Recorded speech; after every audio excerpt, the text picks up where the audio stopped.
Good morning, students. Today I'll be teaching the new lesson, Cell, the unit of life.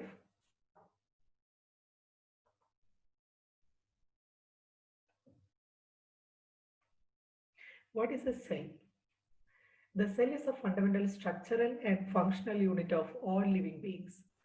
As you know, this living being means which are the living things? Plants, animals, and humans. All these are coming under the living beings or living groups. So, which is our basic structural unit? So, the basic structural unit, that is cell. From the smaller classes you are learning, cell is the fundamental structural and functional unit of all living beings. A group of cells join together to form tissues, a group of tissues joining to form organ, a group of organs join to form organ systems. Okay, we have organ systems. So all living things are made of one or more cells. Some made up of only one cell. In the case of amoeba, paramecium, euglena, there is only one cell. They are single-celled organisms. But in our case, our body is made up of many cells. Clear? Every cell has its own life. Each cell, if you are taking a cell, you know what is the structure of cell? There is a center of the cell or brain of the cell. It is called a nucleus, and there are many other organelles are present inside the cell. So every cell has its own life.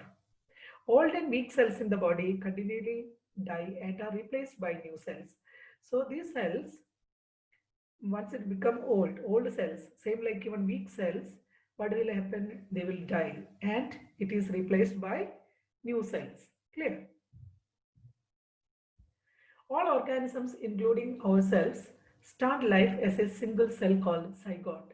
So when you are in mother's womb, you know the first life, it starts from the male and female gametes. It will fuse and form the zygote. Zygote means it's a single cell. So all life starts from single cell. It is called zygote.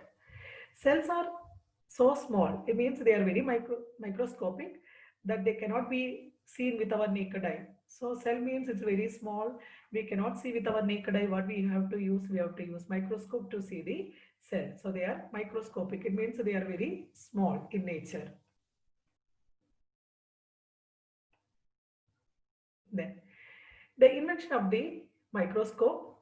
The first microscope was constructed by Dutch scientist Antony van Leeuwenhoek in 1632 to 1723. So who constructed the first microscope? Dutch scientist named Antony van Leeuwenhoek. All his microscopes consist of a single biconvex lens. What it consists of? It consists of single biconvex. You know what is convex and concave lens? This it consists of only one biconvex lens. You can see here. This is one lens. This is biconvex lens, and were called symbol microscope. So that is the first microscope. It is known as symbol microscopes.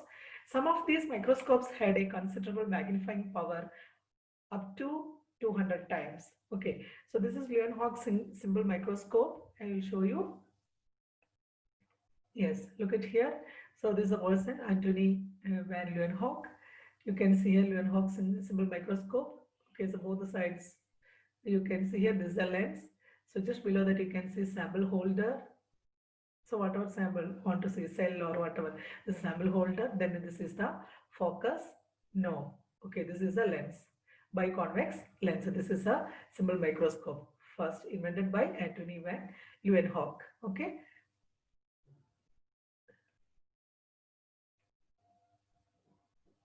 The next, the discovery of cell. What is the discovery of cell? Robert Hooke, 1635 to 1703, an English scientist, developed a microscope by using two lenses for achieving greater magnification. So another scientist, what is the name? Robert Hooke, what is the time period? He lived 1635 to 1703. He was an English scientist. He developed a microscope by using two lenses. The other person, he used only one lens, that was biconvex lens. Here he used two lenses for achieving greater magnification. Such microscopes were later known as compound microscopes. Okay, this is later in future what it is called as, that is the simplest form of compound microscopes. So after many years we found the cobalt microscopes. Such microscopes were later known as cobalt microscopes.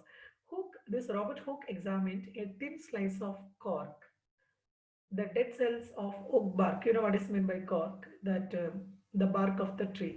He has taken one small slice of the bark of tree, that is called a thin slice of cork, the dead cells of oak bark under his microscope. He noted small geometric shapes which he named cells. So when he was observed through this microscope, common microscope what he made, he was saying there is some small geometric shape. Then he gave the name cells. Why he gave the name cells? Because they reminded him of the small rooms monks lived in at a monastery. So it was resembling that rooms. So that is the reason he gave the name cell. Okay. So it was resembling the small rooms monks lived in at a monastery. Then here down you can see, yeah, this is the Robert Hooke's microscope. Here this is one oil lamp, then a water flask. This is a specimen holder. Yeah, this one. This is a specimen holder. So what it contains is oil lamp. This one water flask. This is specimen holder. Okay. Then here you can see there are two lenses. One is eyepiece. Then this is barrel. Then here objective. Then this is objective lens here. So here usually will come two lens eyepiece. Here also will come one. Then objective lens, eyepiece lens and objective lens. Then focusing screw. This is focusing screw. Okay. This is the thing he say cells.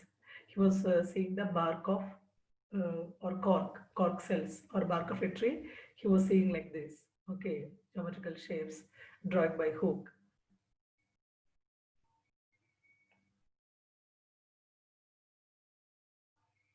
That which is an ordinary compound microscope. The ordinary compound microscope of today is greatly improved design of the original Robert Hooke's microscope. Okay, so this is the compound microscope what we are using today. It is very improved design. Okay, you can see here. Here this is a lens, coarse focusing mechanism, arm, fine focusing mechanism here down. This is a body tube, revolving nose piece, objectives. These two are the objectives. Mechanical stage. This is a stage.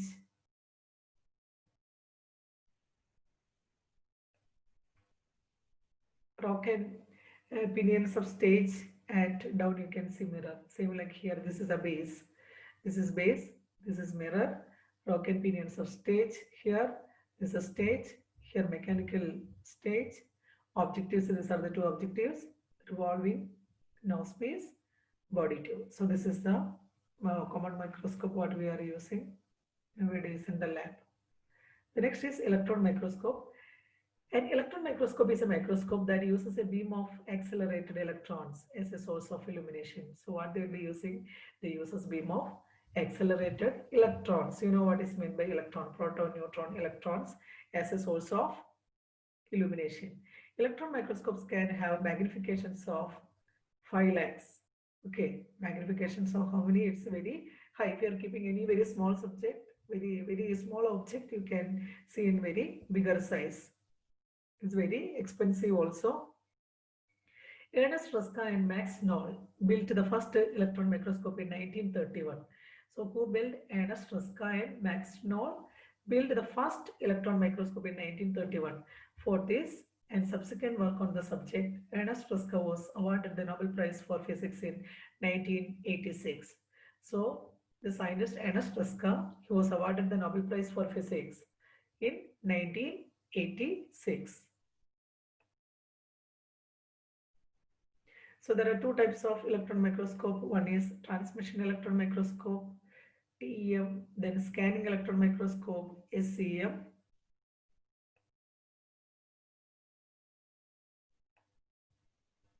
Yes. The next one is cell theory. What is meant by cell theory? The three basic components of cell theory. That is also discovered by three different scientists. First, cell theory is all organisms are composed of one or more cells. Okay, all organisms are composed of one or more cells. It is invented, discovered by Schleiden and Schwann in 1838 to 39, in that period. Second cell theory, the cell is a basic unit of life in all living things. Cell is the basic unit of life in all living things. This is a second cell theory. That's also Schleiden and Schwann in 1838 to 39 period.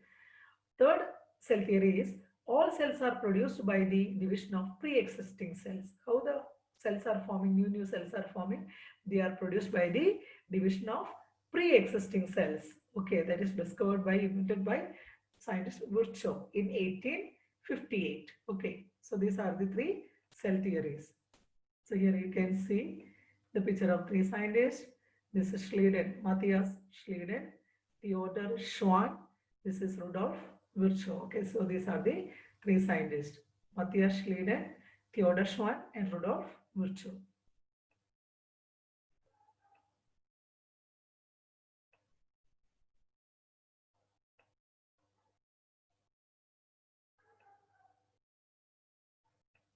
Yes. The next, cells, how numerous? So I told based on the number we are dividing into two groups, unicellular and multicellular organisms. Okay, uni means only one cell, multi means many cells. Some living things such as bacteria are made up of only one cell. Okay, they are unicellular organisms. But in the other side, you can see other living things such as trees or butterflies, they have many cells. They are called multicellular organisms.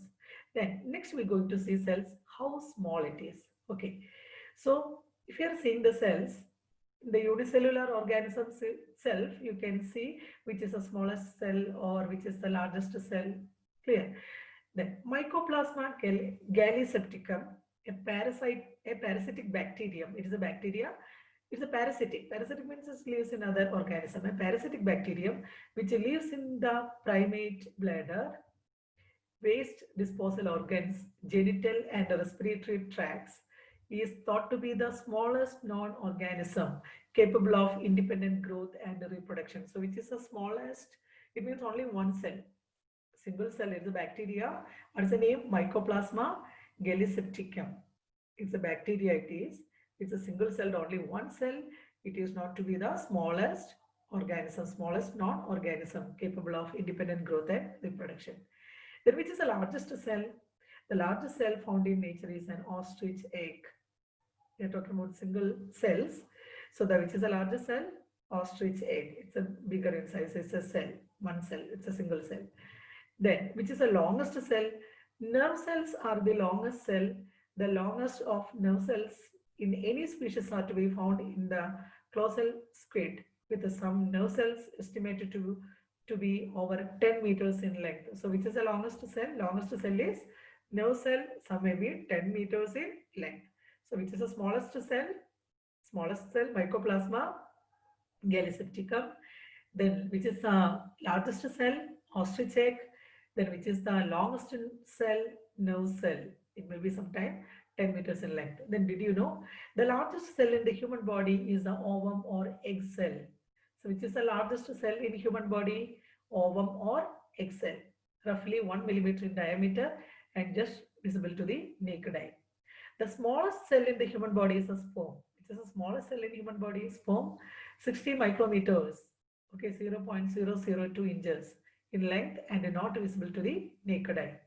The longest cells in the human body is the neuron or nerve cell, which can be over a meter long. Clear?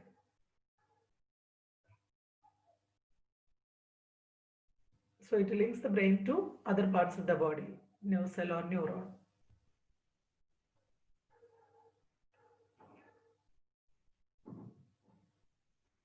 Why are cells so small? So that is the next one. Why are cells so small?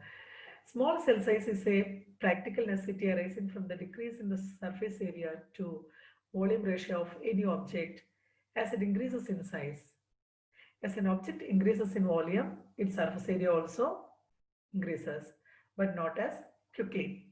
This phenomenon has biological significance for two reasons. First one is the volume of a cell determines the amount of metabolic activity it carries out per unit of time. So the volume of cell determines the amount of metabolic activity it carries. How much activity it will do? Activity it carries out per unit of time. The surface area of the cell determines the amount of substances that can enter it from the outside environment and the amount of waste products that can exit to the environment. Clear? So you can see here 1 millimeter cube, 2 millimeter cube, 4 millimeter cube. Larger surface area compared with volume. Here small surface area compared with volume. Clear? So what are the two things? One is volume, one is surface area. The volume of cell determines the amount of metabolic activity it carries out per unit of time. The surface area of cell determines the amount of substance that can enter it from the outside environment and the amount of waste products that can exit to the environment.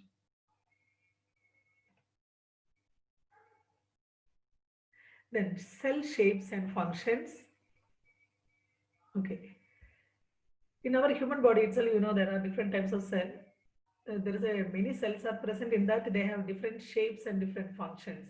Okay, for that, a few examples given here. First one is RBC. See here, this one. This is human red blood cell or red blood corpuscles. Both it is same. What is the shape?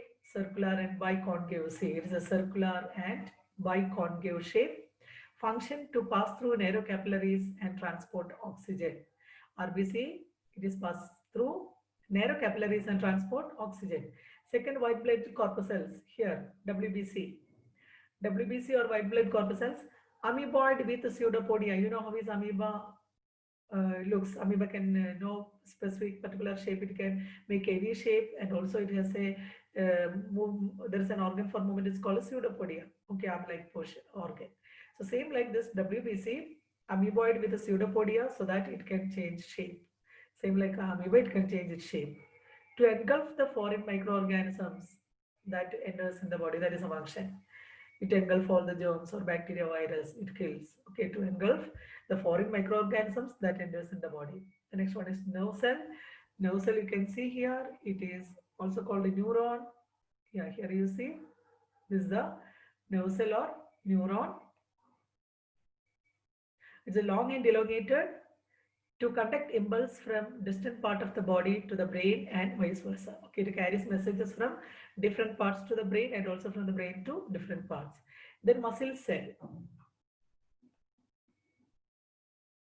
Yeah, these are the striated muscle fibers. Look at this. This also cell. So each cell has different shape.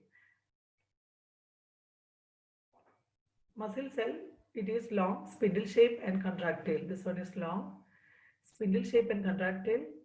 Function is to pull or squeeze the parts. Okay, muscles. What is function of the muscle? It can contract and relax. It helps for the movement. Okay, to pull or squeeze the parts. Then guard cells. Guard cells, where we can see it is present in the stomata, the leaf. If you are taking the plant, in the case of plants, the leaf, under the leaf there is a opening, it is called stomata, which helps for the exchange of gases. Next to the stomata there is a kidney shaped organs, they are called guard cells. Here you can see here, see, look at this. These are the stomata. Both the sides you can see there is a one pair of kidney shaped structures. These are guard cells. Okay, it can close and open. Once it open, all the gases, everything, it will get enter inside the cell. Then it will close. It can contract and relax. Okay, it can shrink and relax. So guard cells, stomata, it's a bean shape. See, this is a bean shaped to open or close the pores. It used to open or close the pores. So these are the different types of cells which is present. This is present in the plant stomata, but other cells, is all it is present in the animal cell also. Neuron, then RBC, WBC, muscle fiber, all these are different types of cells. They have different shape and different functions. Clear?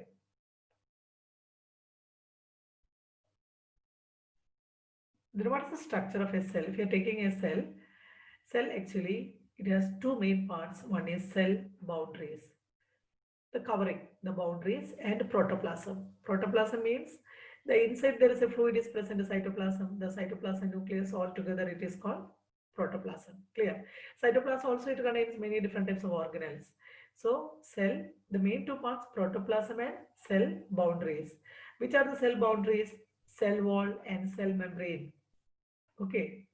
the boundary cell membrane. In the case of plant, we can also see cell wall. Then protoplasm means nothing but it is cytoplasm and the nucleus. Both together it is called protoplasm. Cytoplasm and nucleus. Again, if you are taking the cytoplasm, it's a fluid portion. It contains cell organelles, then vacuoles and cytoplasmic inclusions. Which are the three parts?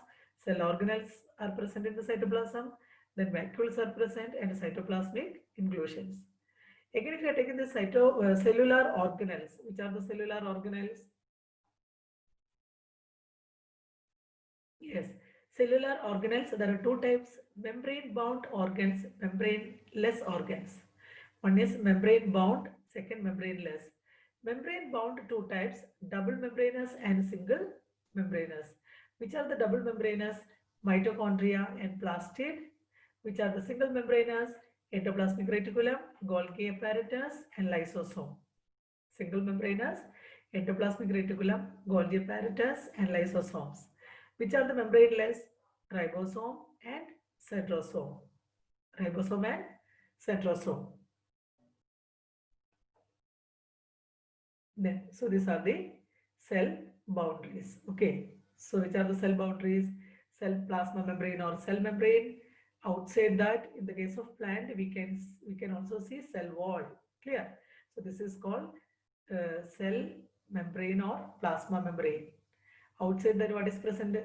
Cell wall is present in plants.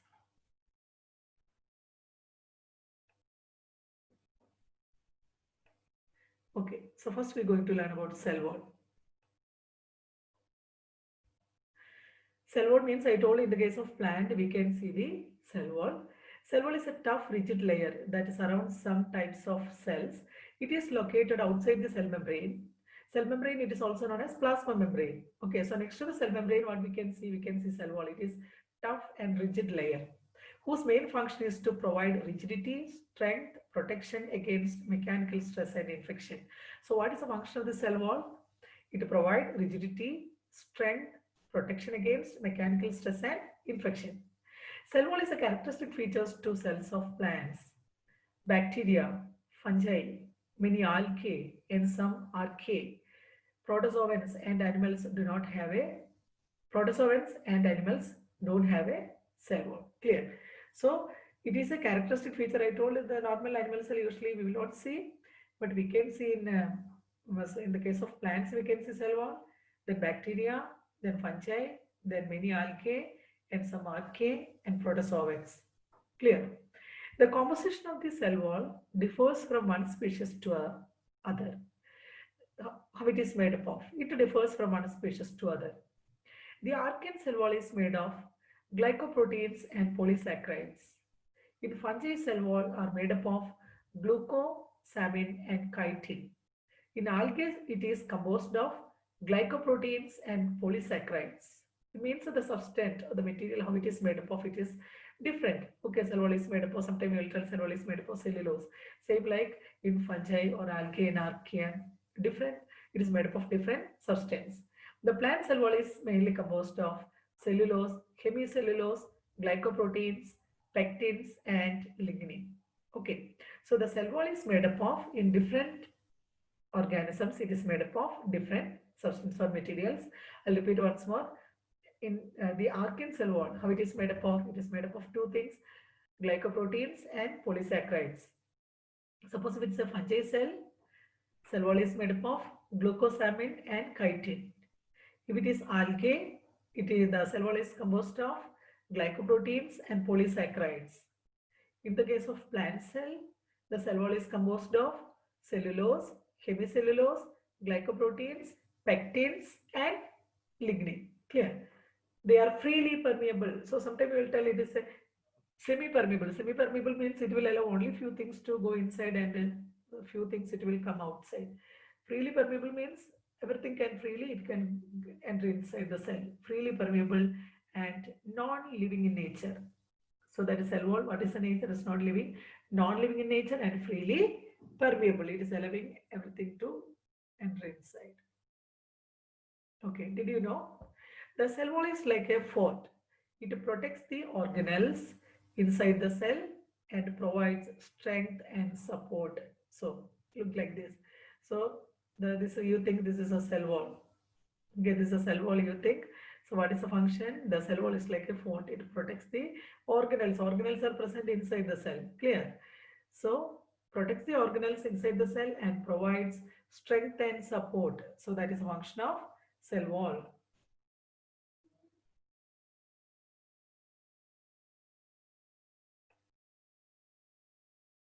The next plant cell wall.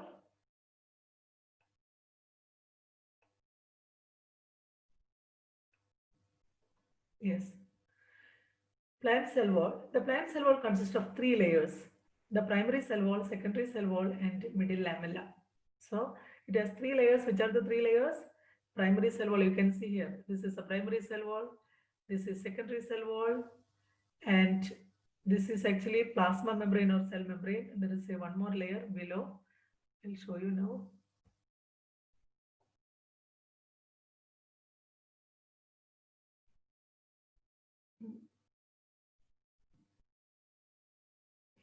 Okay, yes.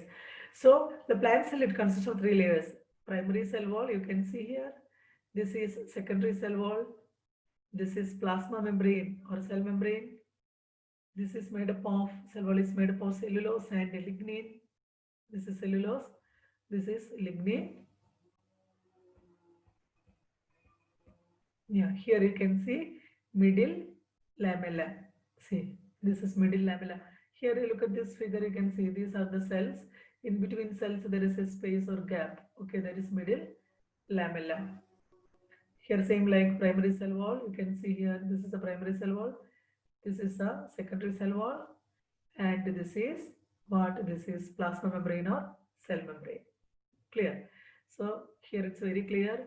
It's the primary cell wall, the secondary cell wall, and this is the plasma membrane or cell membrane, and here you can see this is middle lamellae. So this is middle lamellae. Clear?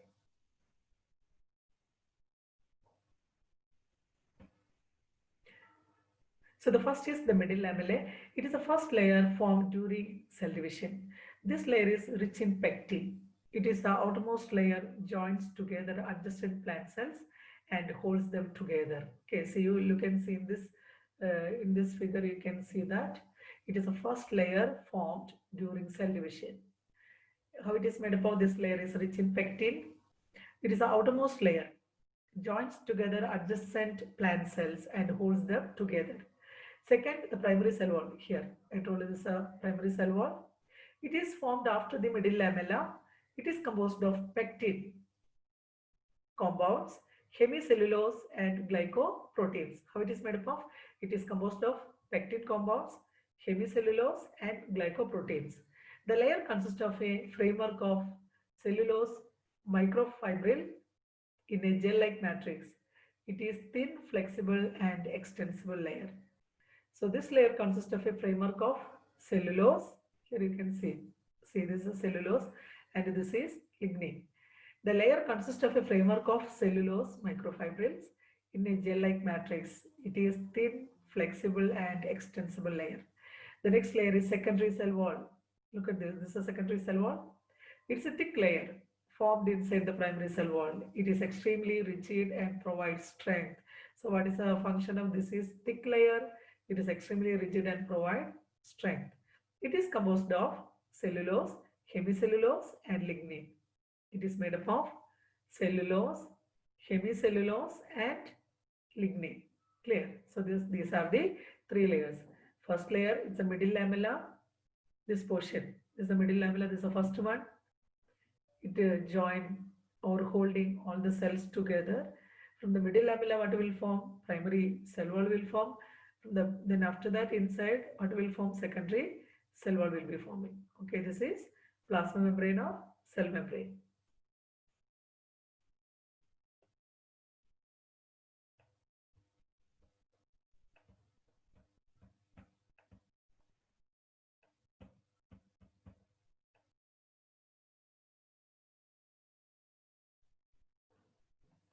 The next is bacterial and fungal cell wall. So just now we told about the plant cell wall. Next, bacterial and fungal cell wall. Bacterial cell wall, first bacterial cell wall, made of peptidoglycans, also known as murine. How it is made up of? It is made up of peptidoglycans. It's also known as murine. The cell wall of bacteria is essential for the survival of bacteria. So cell wall is very, otherwise sometime it will destroy, may die. So the cell wall of bacteria is very essential for survival. Cell wall of bacteria is broadly classified into two types, gram positive and gram negative. So what is the difference between gram positive and gram negative? So this is gram positive, this is gram negative. Let us see what is the difference between these two. Here you can see cytoplasmic membrane. These are the cytoplasmic membrane. Peptidoglycan. Here you can see it's very thin, here it's very thick. Peptidoglycan. Then outer membrane. This is outer membrane. Next to that you can see lipopolysaccharide. These are lipopolysaccharide. So what is the difference between gram negative and gram positive? The gram negative bacteria have thinner cell walls. See, this is the gram negative. They have thinner cell walls and is made up of few layers of peptidoglycans. See here, it's only few layers. Here it's more layers and is surrounded by a lipid membrane containing lipopolysaccharides and lipoproteins. Okay, and it is surrounded by a lipid membrane. It consists of lipopolysaccharides and lipoproteins. Second, the gram-positive bacteria have thick cell wall. So here thin cell wall, here thick cell wall, and is made up of many layers of peptidoglycan. See here, there is a many layers of peptidoglycan and teichoic acids. So it is thick cell wall. This is thin cell wall. So that is the difference between gram negative and gram positive cell wall that we can see in the case of bacteria. Two different types of bacterial cell wall. Then fungal cell wall. Fungi cell wall consists of chitin and other polysaccharides. How it is made up of? It is made up of two things, two substances. One is chitin and other polysaccharides. Species of fungi that possesses a cell wall have a plasma membrane and three layers of cell wall material surrounding it. So it has, as usual, like normal cell, there is a plasma membrane or cell membrane outside. Next to that, there are three layers of cell wall. Okay, and three layers of cell wall material surrounding it. These layers are made up of chitin, glucans, and a layer A manoproteins or mannose contain glycoproteins. So these are the three layers. These layers are made up of one layer is chitin, second layer glucans, and third layer a layer of manoproteins, that is mannose containing glycoproteins. Clear? So these are the difference in the bacterial cell wall and fungal cell wall.